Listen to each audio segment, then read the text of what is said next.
आज तक रेडियो सुनता है सारा जहां।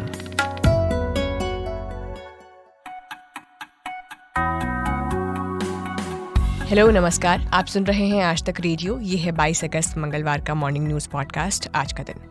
सुप्रीम कोर्ट में एक याचिका आई है, मांग कर रही है कि किशोर लोगों के बीच शारीरिक संबंध गैर कानूनी ना रहे। तो क्या किया है इस पर कोर्ट ने और प्रैक्टिकली इस मांग के पूरे होने पर असर क्या होंगे, आज के पॉडकास्ट की यहीं से शुरुआत करेंगे। तेलंगाना में मुख्यमंत्री केसीआर तेज गति में है।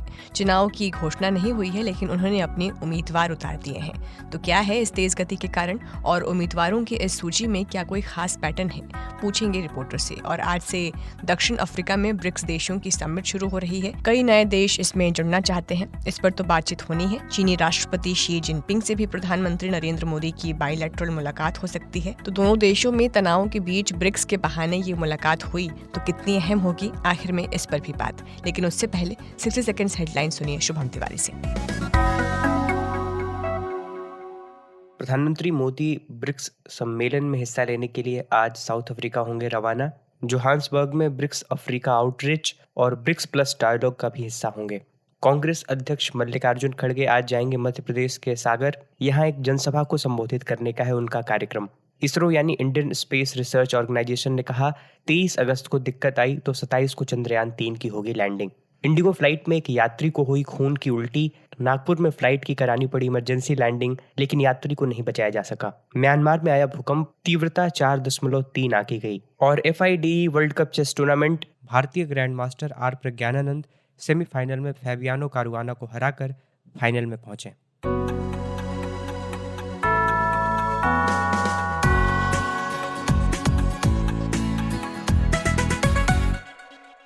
देश की सबसे बड़ी अदालत सुप्रीम कोर्ट में एक अर्जी दायर हुई है।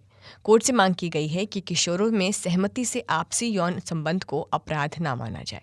संविधान के अनुच्छेद 32 या अनुच्छेद 142 का हवाला देते हुए कहा गया है कि सुप्रीम कोर्ट ऐसे निर्देश जारी करे जिससे 16 से 18 साल के किशोरों में सहमति से बने संबंध अपराध की श्रेणी से बाहर हों। अब तक देश में बच्चों को यौन अपराधों से बचाने के लिए पॉक्सो यानी the protection of children from sexual offences act लागू है। इसके तहत 18 साल से कम उम्र के बच्चों की सहमति कोई मायने नहीं रखती। अब सुप्रीम कोर्ट ने इस याचिका पर केंद्र सरकार को नोटिस जारी करके जवाब मांगा है कि सरकार इस पर क्या राय रखती है। इसके अलावा यही सवाल महिला आयोग से भी पूछा गया है। तो इस याचिका में की गई मांग को और विस्तार से समझने के लिए और उसका आधार क्या है, हमने बात की लॉ से जुड़ी खबरों को कवर करने वाली आज तक रेडियो रिपोर्टर कनु सारदा से। इस याचिका में मूलतः रूप से ये बोला गया है कि 16 से 18 आयु वर्ग की लड़कियों के साथ सहमति से यौन संबंध बनाने के लिए गिरफ्तार किए जाने पर कई लड़के जिनकी उम्र 18 वर्ष से अधिक थी लांछन लग जाता है। याचिकाकर्ता ने स्वास्थ्य मंत्रालय के लिए किए गए एक अध्ययन का भी इसमें याचिका में हवाला दिया है। इसके अनुसार 25 से 39 वर्ष की आयु वर्ग की 10% महिलाओं को अपना पहला संभोग 15 वर्ष की आयु से पहले किया था, ऐसा इस अध्ययन में पाया गया है। वहीं 39% ने 18 वर्ष की आयु से ही पहले किया था। तो ये तमाम तरह की जो दलीलें हैं वो इस याचिका में दी गई हैं, जिसमें सबसे अहम बात है कि क्या जो कंसेंशुअल रिलेशनशिप होता है तो क्या उसमें सिर्फ लड़कों का ही दारोमदार रहता है, क्योंकि लड़के अगर माइनर होते हैं इस केस में तो उनको सीधा जेल में जाना पड़ता है। अच्छा कनु, ये बताएं कि कोर्ट ने सरकार से तो जवाब मांगा है, लेकिन क्या अब तक इस पर कोर्ट का भी कोई बयान आया है क्या, और मुमकिन कितना नजर आता है इस कानून में बदलाव होना? रोमियो जूलियट कानून है क्या? रोमियो जूलियट कानून कई देशों में लागू है। इसके अंतर्गत वैधानिक बलात्कार के आरोप किशोर यौन संबंध के मामलों में केवल तभी लागू होते हैं जब लड़का वयस्क होता है। 2007 के बाद से कई देशों ने रोमियो जूलियट कानून को अपनाया है। आसान शब्दों में समझाएं तो अगर किसी लड़के की आयु नाबालिग लड़की से 4 साल से अधिक नहीं है तो वह आपसी सहमति से बनाए गए संबंधों में दोषी नहीं माना जाएगा। हालांकि सुप्रीम कोर्ट ने की तरफ से अभी कोई ऐसी विशेष टिप्पणी नहीं की गई है, पर हाँ, सुप्रीम कोर्ट ने केंद्र सरकार से जवाब तलब जरूर किया है और पूछा है कि क्या ऐसा कर सकते हैं कि इस कानून में कुछ बदलाव किया जा सकता है कि नहीं, क्योंकि ये एक फॉरवर्ड लुकिंग मैटर है, इसमें क्योंकि समय के साथ-साथ चीज़ों के में बदलाव आता है, इसलिए इस कानून को भी बदलने की ज़रूरत है। जी, और एक आखिरी सवाल, प्रैक्टिकली किस तरह के असर होंगे अगर ये बदलाव हो जाते हैं? जहाँ तक इसकी प्रैक्टिकैलिटी की बात रही तो हाँ, ये जिस तरह से हम सोशल मीडिया पे आजकल यंग से यंग बच्चा जो है वो इन्वॉल्व रहता है, हमारा एक्सपोज़र चीज़ों को लेके बढ़ गया है, उसी तरह से हमारे कानून जो बहुत साल पहले बने थे, उसमें बदलाव लाने की ज़रूर आवश्यकता है। आजकल बच्चे अ, अपने अधिकारों के बारे में, अपनी चीज़ों के बारे में पहले के मुकाबले ज़्यादा जानते हैं। तो इस तरह से उनका मिसयूज़ और यूज़ किस तरह से किया जाए, इसके लिए इस कानून की में भी बदलाव की ज़रूरत है कि कंसेंशुअल रिलेशनशिप में क्यों हमेशा सिर्फ़ लड़कों को ही सज़ा मिले और लड़कियाँ हमेशा बच जाएँ। तो प्रैक्टिकैलिटी की बात सोचें तो हाँ, ये कानून में बदलाव की ज़रूरत है, पर बदलाव के लिए किस तरह के बदलाव होने चाहिए, उसके लिए जितने भी स्टेक होल्डर्स इन्वॉल्व्ड हैं, उन सबसे बात करने की आवश्यकता है। उसके बाद ही इस कानून में किसी भी बदलाव की तरफ कदम बढ़ाया जाना चाहिए। बहुत-बहुत शुक्रिया कन्नू सारदा हमसे बातचीत करने के लिए।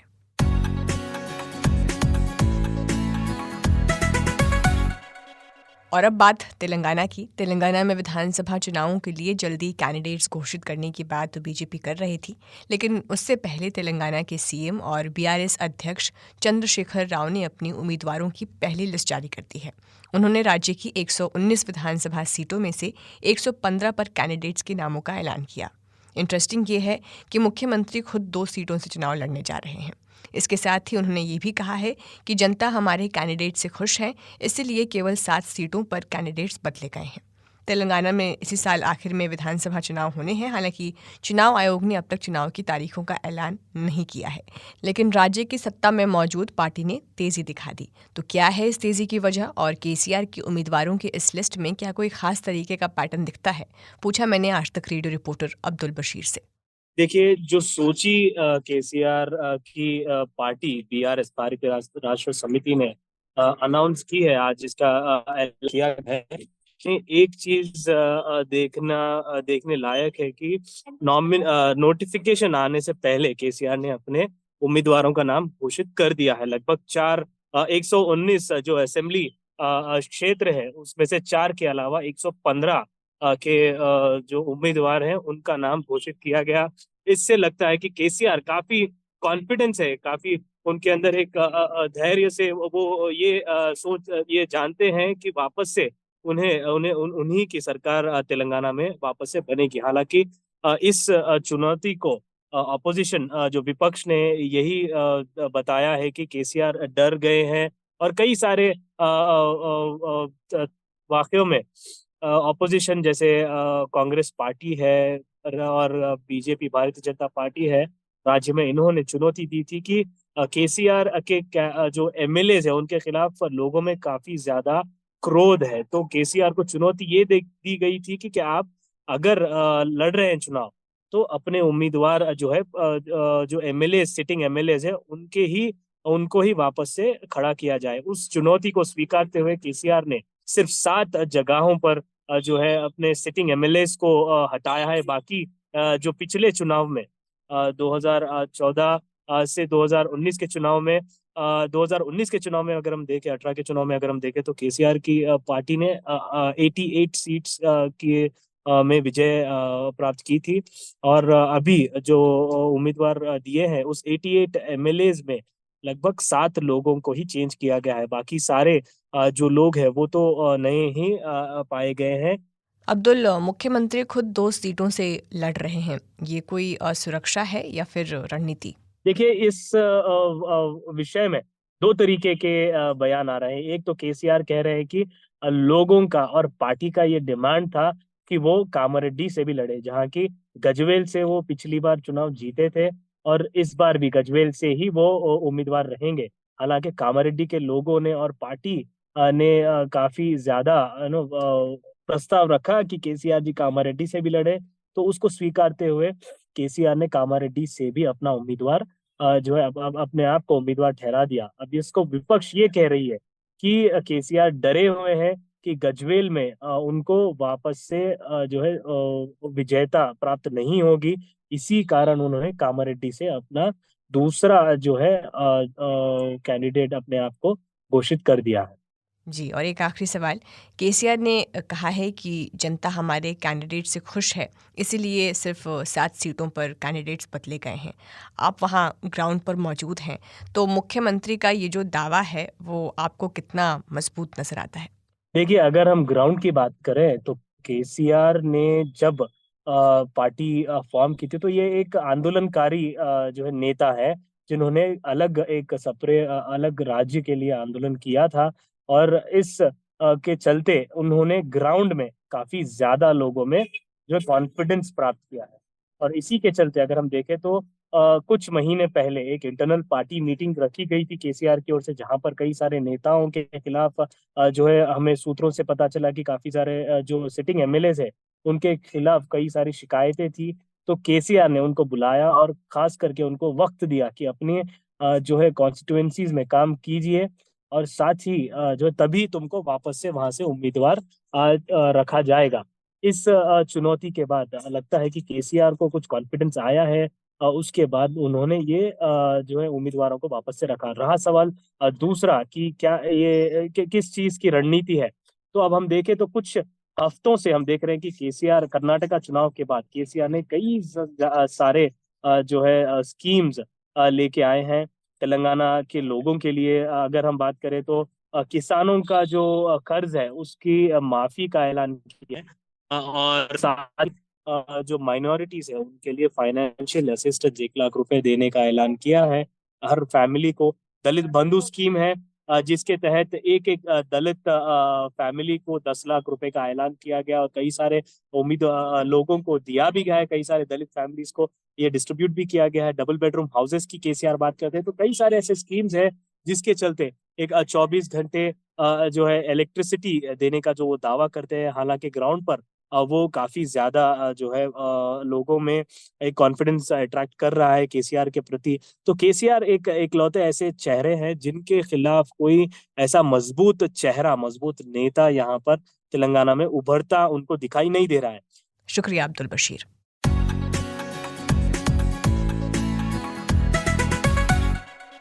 और अब आखिरी खबर की ओर बढ़ते हैं।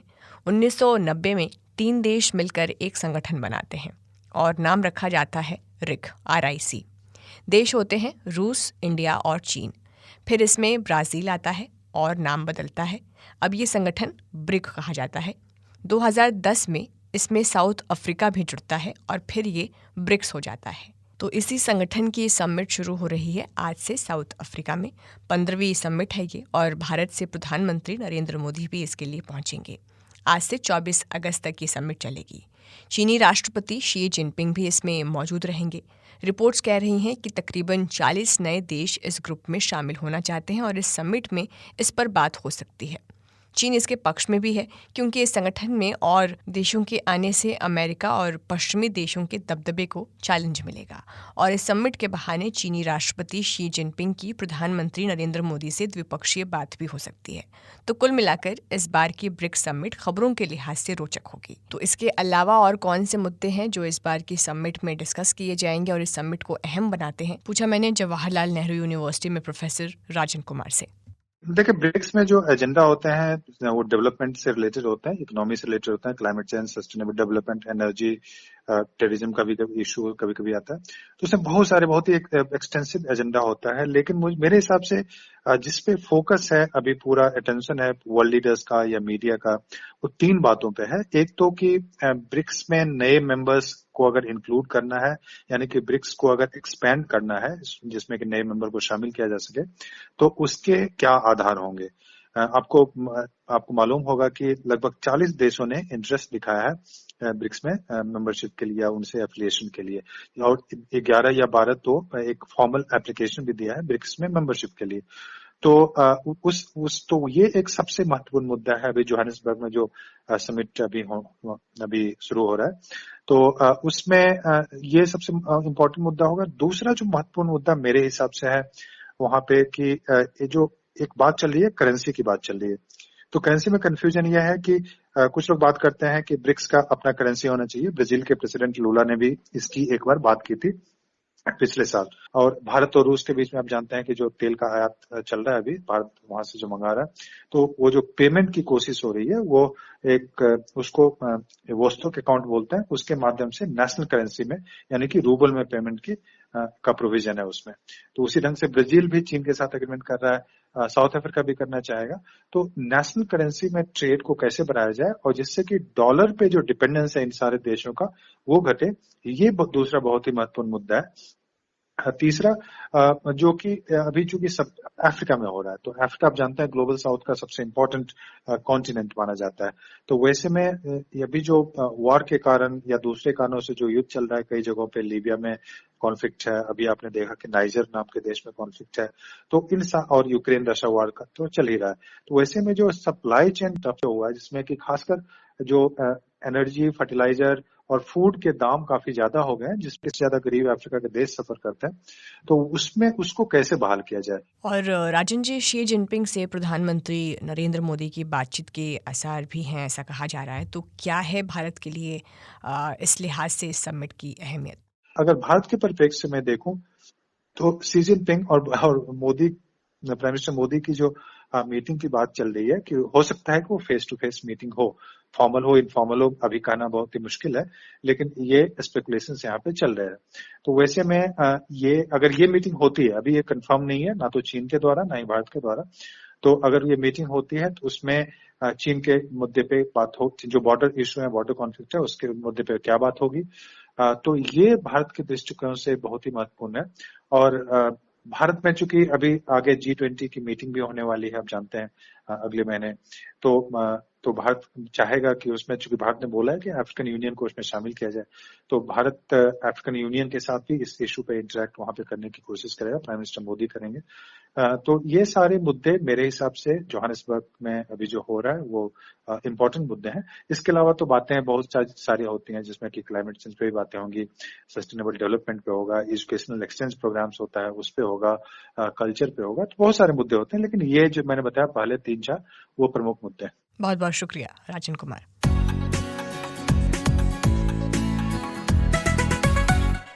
अब वक्त हो गया है देश दुनिया के अखबारों से अपडेट होने का। मेरे साथ शुभम तिवारी जुड़ गए हैं। Good morning Shubham. Good morning. The Hindu से पहली खबर आज की, साउथ अफ्रीका के जोहान्सबर्ग में होने जा रहे हैं ब्रिक्स, यानी कि ब्राजील, रूस, भारत, चीन और दक्षिण अफ्रीका के शिखर सम्मेलन में भाग लेने के लिए प्रधानमंत्री नरेंद्र मोदी आज यानी मंगलवार को रवाना होंगे। वहां चीन के राष्ट्रपति शी जिनपिंग के साथ उनकी संभावित बैठक और भारत चीन के संबंधों पर बातचीत भी हो सकती है। खबर सभी अखबारों में चंद्रयान 3 लैंडर से चंद्रयान 2 ऑर्बिटर ने जो संपर्क साधा है वो भी है। इसरो यानी इंडियन स्पेस रिसर्च ऑर्गेनाइजेशन ने चंद्रयान 2 मिशन के ऑर्बिटर और चंद्रयान 3 के लैंडर के बीच संपर्क स्थापित होने की बात की है। चंद्रयान 3 की 23 अगस्त की शाम 6:04 पर लैंडिंग होनी है, लेकिन इसरो ने कहा है कि अगर हालात सही नहीं रहे तो इसकी लैंडिंग 27 अगस्त को होगी। वहीं सुप्रीम कोर्ट ने बलात्कार के शिकार जो गर्भवती युवती का मामला था उसमें गुजरात हाई कोर्ट के फैसले पर नाराजगी जताई है। न्यायमूर्ति बीवी नागरत्ना और न्यायमूर्ति उज्जवल भुइयां की पीठ ने कहा कि देश में कहीं भी ऐसा नहीं होता कि कोई अदालत अपने से बड़ी अदालत के फैसले के खिलाफ आदेश जारी करे। दरअसल गुजरात में बलात्कार के बाद 27 हफ्ते की गर्भवती युवती को सुप्रीम कोर्ट की पीठ ने सोमवार को गर्भपात यानी एबॉर्शन की इजाजत दे दी। दरअसल इस मामले को गुजरात की हाई कोर्ट ने पहले तो सुनवाई के लिए 12 दिन के लिए स्थगित कर दिया था और बाद में सुनवाई आगे बढ़ाते हुए याचिका जो है उसे खारिज कर दी थी। राजस्थान के मुख्यमंत्री अशोक गहलोत ने विधानसभा अध्यक्ष सीपी जोशी की जमकर तारीफ की है। उदयपुर में एक सम्मेलन में उन्होंने कहा कि डॉक्टर जोशी ने किसी को भी नहीं बख्शा, चाहे पक्ष हो या विपक्ष। गहलोत साहब जब बोल रहे थे तो उन्होंने पिछली सरकार का भी जिक्र किया। जब ऐसा वो कर रहे थे तो नेता प्रतिपक्ष राजेंद्र राठौड़, जैसा दैनिक भास्कर का लिखना है, कि वो कहीं और देख रहे थे। तभी गहलोत साहब ने टोका कि आप सुन नहीं रहे हैं, आप कहाँ देख रहे हैं। तो ये एक दिलचस्प वाकया कल उदयपुर में हुआ। इंडियन एक्सप्रेस पर मैं कोविड से जुड़ी एक स्टडी पढ़ रही हूँ। Indian council of medical research के अंडर कई सारे हॉस्पिटल के नेटवर्क ने ये स्टडी जो है वो की है, और इसमें ये पता चला है कि अस्पताल से डिस्चार्ज होने के 1 साल के भीतर 6.5% कोविड पेशेंट्स की मौत हो गई।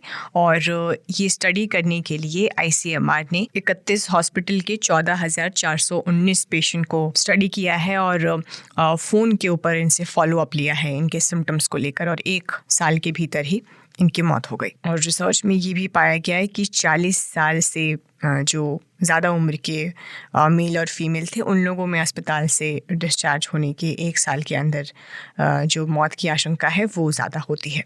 जहाँ तक अंतर्राष्ट्रीय खबरों का सवाल है, द गार्डियन से शुरू कर रहा हूँ। ब्रिटेन की सीरियल किलर नर्स लूसी लेटबी को 7 बच्चों की हत्याओं और 6 की हत्या की कोशिश के मामले में उम्र कैद की सजा सुनाई गई है। पहले 5 नवजात बच्चों की मौत जो है वो जून से अक्टूबर 2015 के बीच हुई थी, जबकि अंतिम 2 बच्चों की मौत जून 2016 में हुई थी। जो सजा का ऐलान किया गया है उस पर अगर गौर करें तो लूसी उम्र कैद की सजा काटते हुए कभी भी पैरोल नहीं ले सकेंगी। वही खबर अमेरिका से। अमेरिका के पूर्व राष्ट्रपति डोनाल्ड ट्रंप बुधवार को अपनी रिपब्लिकन पार्टी की जो इंटरनल डिबेट है उसमें हिस्सा नहीं लेंगे। उन्होंने ये कहा है कि हर कोई जानता है कि उनका परिचय क्या है, वे कौन है, इसलिए इस तरह की किसी भी डिबेट में उन्हें शिरकत करने की जरूरत नहीं है। ट्रंप ने एक दिलचस्प इंटरव्यू भी दिया है और उसमें भारत को लेकर कुछ ऐसी बातें कही हैं जो चिंता बढ़ाने वाली हैं। उन्होंने कहा है कि भारत से इंपोर्ट किए जाने वाले जो प्रोडक्ट्स हैं उन पर भारी टैक्स वे लगाएंगे अगर अगले साल उनकी वापसी होती है तो। उनका दावा है कि भारत सरकार अमेरिका से इंपोर्ट होने वाले जो प्रोडक्ट्स हैं उन पर हैवी टैक्स लगाती है, तो अमेरिका को भी इसके जवाब में यही करना चाहिए। वहीं लीबिया की त्रिपोली जेल से छुड़ाए गए जो 17 भारतीय हैं वो भारत लौट आए हैं। दरअसल ट्रैवल एजेंट्स ने इन्हें इटली में नौकरी का लालच देकर लीबिया ले गए थे और फिर ये लोग वहां बंधक बना लिए गए थे। बाद में भारत सरकार के प्रयास के बाद ये लोग जेल से छुड़ाए गए। ज्यादातर लोग जो हैं वो पंजाब और हरियाणा के रहने वाले हैं। और पाकिस्तान के जो कार्यवाहक प्रधानमंत्री हैं अनवारुल हक काकड़, उन्होंने पंजाब प्रांत के जो हिंसा प्रभावित इलाका है जरावाला, कल उसका दौरा किया और उन करीब 100 ईसाई परिवारों को 20-20 लाख पाकिस्तानी रुपए का मुआवजा दिया, जिनके घरों को इस्लामी कट्टरपंथियों ने 21 गिरजाघरों के साथ पिछले हफ्ते जला दिया था। तो ये कुल मिलाकर अंतर्राष्ट्रीय खबरें हैं। और अब चलते चलते जान लेते हैं 22 अगस्त का इतिहास। तो आज ही के दिन इंटरनेशनल रेड क्रॉस सोसाइटी की आधिकारिक स्थापना हुई और दोनों विश्व युद्ध के दौरान मानवीय कामों के लिए रेड क्रॉस को नोबेल शांति पुरस्कार मिला। तमिलनाडु की राजधानी चेन्नई का आज स्थापना दिवस है। 1932 में इंग्लैंड में एक्सपेरिमेंटल टीवी ब्रॉडकास्टिंग की शुरुआत हुई। 2017 में आज ही के दिन सुप्रीम कोर्ट ने 3 तलाक को गैर कानूनी ठहराया। तो आज का दिन पॉडकास्ट में फिलहाल इतना ही। इस पॉडकास्ट को प्रोड्यूस किया है रोहित अनिल त्रिपाठी ने। साउंड मिक्सिंग का जिम्मा था नितिन रावत के पास। खुशबू कुमार के साथ थे आप। नमस्कार।